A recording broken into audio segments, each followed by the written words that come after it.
নমস্কার। যুক্তি তর্ক সঙ্গে অর্কই আপনাদের স্বাগত। আপনাদের সঙ্গে আমি অর্কপ্রভ সরকার। 9ই ডিসেম্বর ঢাকায় গিয়েছিলেন ভারতের বিদেশ সচিব বিক্রম মিশ্রি। ঝটিকা সফর। ঢাকাতে তিনি তার কাউন্টার পার্টির সঙ্গে বৈঠক করেন, পররাষ্ট্র উপদেষ্টার সঙ্গে বৈঠক করেন এবং মুখ্য উপদেষ্টা ইউনূসের সঙ্গে বৈঠক করেন। বাংলাদেশের মাটিতে ঘটে চলা ধর্মীয় সংখ্যালঘুদের উপর অত্যাচার যে ভারত সরকার মেনে নেবে না, সেটা দ্ব্যর্থহীন ভাষায় ভারতের বিদেশ সচিব বাংলাদেশের মাটিতে জানিয়ে এসেছিলেন। কিন্তু ইউনূস সরকার সবসময় স্টেট অফ ডিনায়াল থাকে। তো তারা সংখ্যালঘুদের উপর ঘটে চলা অত্যাচারকে ছোট ঘটনা, ভারতীয় মিডিয়ার অতিরঞ্জন ইত্যাদি ভাবে আখ্যায়িত করার চেষ্টা করেছিল। কিন্তু বিক্রম মিশ্রি ঢাকা ছাড়ার 24 ঘন্টার মধ্যে প্রধান উপদেষ্টার প্রেস সচিব, যিনি নিজেও সাংবাদিক, 30 বছর ধরে সাংবাদিকতা করেছেন, তিনি বললেন যে 60টার মতো অভিযোগ দায়ের হয়েছে ধর্মীয় সংখ্যালঘুদের উপর অত্যাচারের ঘটনায়। ওই 5ই আগস্টের পর থেকে 22শে অক্টোবরের এই সময়সীমা পর্যন্ত। কিন্তু তারপরেও 1.5 মাস অতিক্রান্ত হয়ে গেছে। তারপরের ফিগারটা এখনো তিনি জানাতে পারেননি। তিনি সংবাদ মাধ্যমকে বলেছেন এই বিষয়ে আপডেট করা হবে। অর্থাৎ বিদেশ সচিব একটু ধমকেছেন, তাতেই ইউনূস সরকার এই পদক্ষেপটা নিল। মুখে দেখাতে চাইছে যে তারা সবার জন্য বাংলাদেশ করতে প্রতিশ্রুতিবদ্ধ, তারা ভারতীয় আধিপত্যবাদের বিরোধী, ধর্মীয় সংখ্যালঘুদের উপর অত্যাচার ধর্মীয় কারণে নয়, তারা আওয়ামী লীগের সমর্থক বলে, এবং ভারতীয় মিডিয়ার অতিকথন। একই সঙ্গে বলছেন ভারতীয় মিডিয়ার অতিকথন, আবার বলছেন ভারতীয় সাংবাদিকদের সঙ্গে কথাবার্তা, আপনারা আসুন না, 1 ঘন্টার মধ্যে ভিসা দেব, আপনারা দেখুন সত্যিটা কি। একদিকে বলছেন ভারতীয় মিডিয়া অতিকথন করছে, আবার একই সঙ্গে ভারতীয় সংবাদ মাধ্যমের বৈধতা চাইছেন। দুটো হয়? Self contradictory. আসলে এই ইউনূসের অবৈধ সরকার পুরোটাই দ্বিচারিতা। দেখুন, ঢাকার উত্তরায় ইসকনের একজন সদস্য আক্রান্ত হয়েছেন, রক্তাক্ত হয়েছেন। রাধারমন দাস ছবি পোস্ট করে জানিয়েছেন। বাংলাদেশে সুনামগঞ্জে কি ঘটেছে আমরা জানি। একজন হিন্দু যুবক সেই আক্রমণের ঘটনার ছবি তুলে রাখছিল বলে তাকে গ্রেপ্তার করা হয়েছে। চট্টগ্রামে এক মাতৃশক্তিকে নির্মমভাবে খুন করে তার গলা থেকে তুলসীর মালাটা পর্যন্ত ছিনিয়ে নেওয়া হয়েছে। ইসকন তার সদস্য সমর্থকদের বলেছেন যে আপনারা কপালে তিলক, হাতে তুলসীর মালা নিয়ে বেরোবেন না, বিপদে পড়তে পারেন। এই হচ্ছে বাংলাদেশের অবস্থা। আর ইউনূস কি বলছে? আমরা সহাবস্থানে বিশ্বাসী, ধর্মীয় সংখ্যালঘুরা আগের থেকে অনেক ভালো আছেন। কিন্তু তথ্য কি বলছে? বাংলাদেশের হিন্দু, বৌদ্ধ, খ্রিস্টান ঐক্য পরিষদ 2500-এর বেশি অভিযোগ করেছেন। তারা তাদের ধর্মীয় স্থান ভাঙচুর, তাদের দেবদেবীর মূর্তি ভেঙে দেওয়া, মাতৃশক্তির লাঞ্ছনা, খুন, ব্যবসা প্রতিষ্ঠান দখল এবং বিনা বিচারে বন্দী করে রাখা। কিন্তু সবসময় স্টেট অফ ডিনায়াল। এটা হচ্ছে ইউনূস সরকারের একটা বৈশিষ্ট্য। ভারতের বিদেশ সচিব একবার একটু কড়া কথা বলেছেন বাংলাদেশের মাটিতে, সুসুর করে এই স্টেট অফ ডিনায়াল থেকে একটু করে সরে এসছে। ভাঙছে,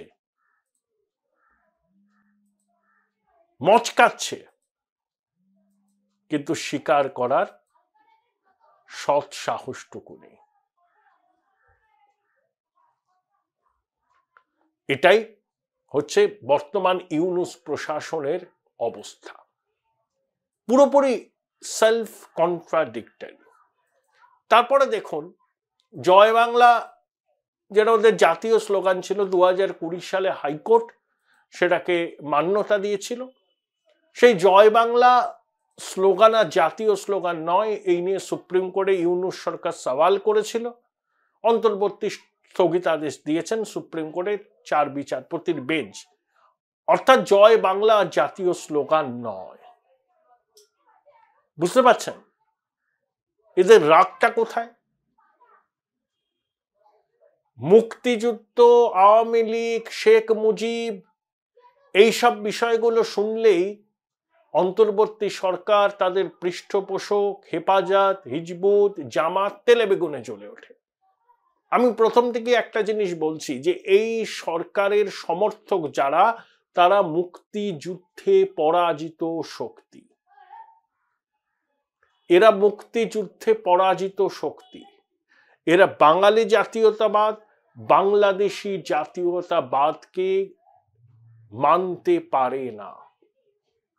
পাকিস্তানের এক ধর্মগুরু, তার কি দরদ বাংলাদেশের প্রতি, বলেছে পাকিস্তান পরমাণু শক্তিধর দেশ, পাকিস্তানের পরমাণু বোমাও নাকি বাংলাদেশের পরমাণু বোমা। আমরা এটাই আন্দাজ করেছিলাম যে ইউনূসের এই পাক প্রেমের পিছনে আছে স্বাধীন সার্বভৌম বাংলাদেশের অস্তিত্বকে চিরকালের জন্য মুছে দেওয়া।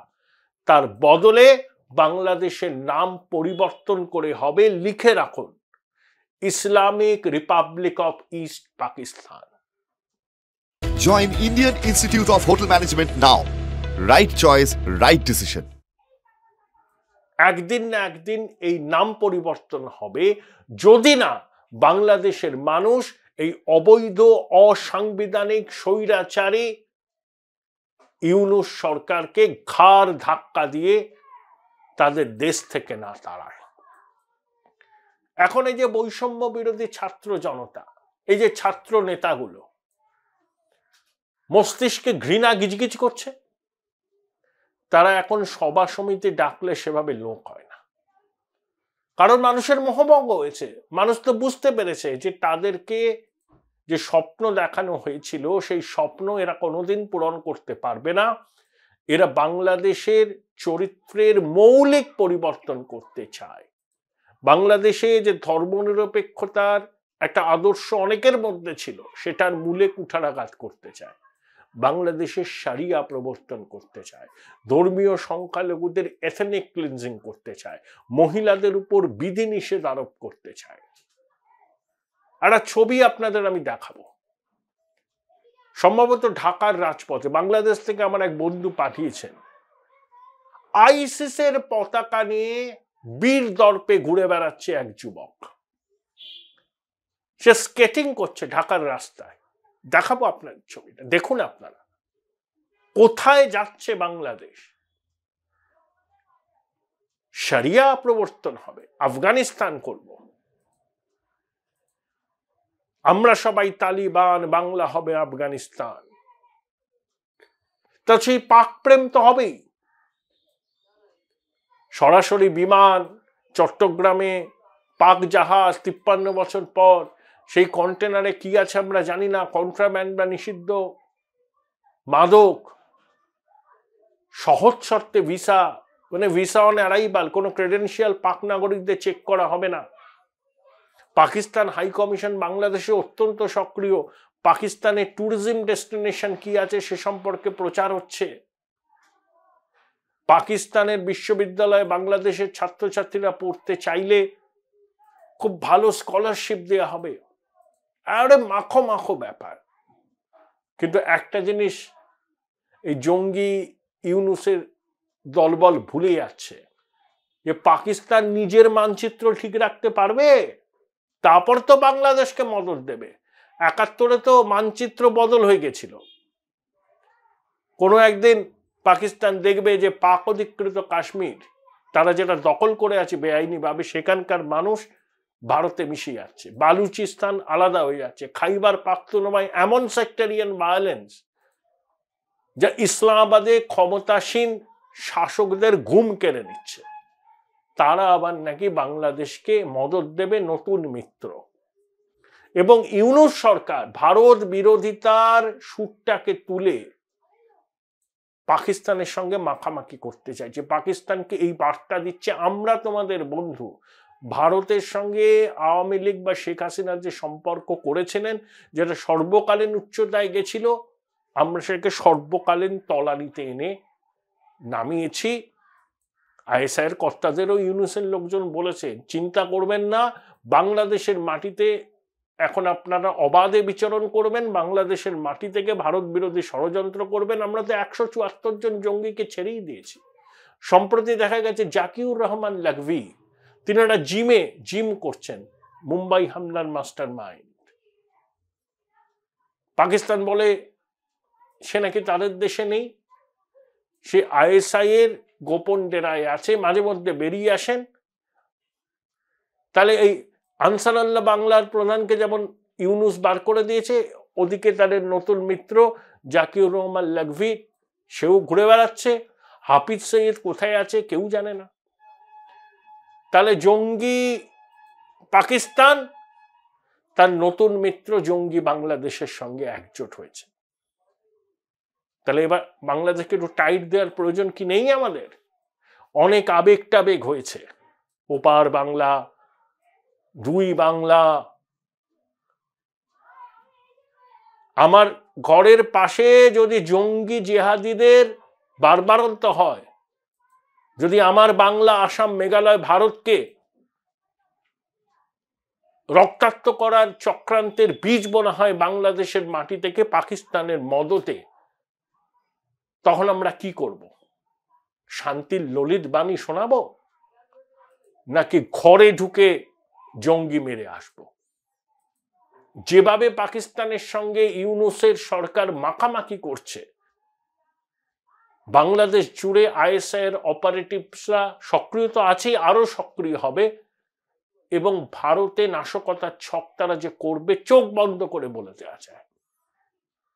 এবং ইউনুসের জঙ্গি সরকার এটা চাইছে, তারা ভারতকে রক্তাক্ত করতে চায়। ৭১-এর যুদ্ধে পরাজয়ের ক্ষত ভুলতে চায় পাকিস্তান। বাংলাদেশে তাদের কাজ করার একটা ক্ষেত্র প্রস্তুত হয়েছে, সেটাকে কাজে লাগিয়ে তারা ভারত বিরোধী নাশকতা চালাতে চায়, যেটা এতদিন তারা কাশ্মীরে করে এসছে। এবার সেটা তারা বাংলা, আসাম, ত্রিপুরা, মেঘালয়, বিহার, উড়িষ্যায় করতে চায়। তাই এবার যদি আমরা ওদেরকে টাইট না দিই, স্ক্রুটাকে টাইট না করি, তাহলে জঙ্গি জিহাদিদের আস্ফালন মাত্রা ছাড়া হয়ে যাবে। সবাইকে এই বিষয়টাকে মাথায় রাখতে হবে।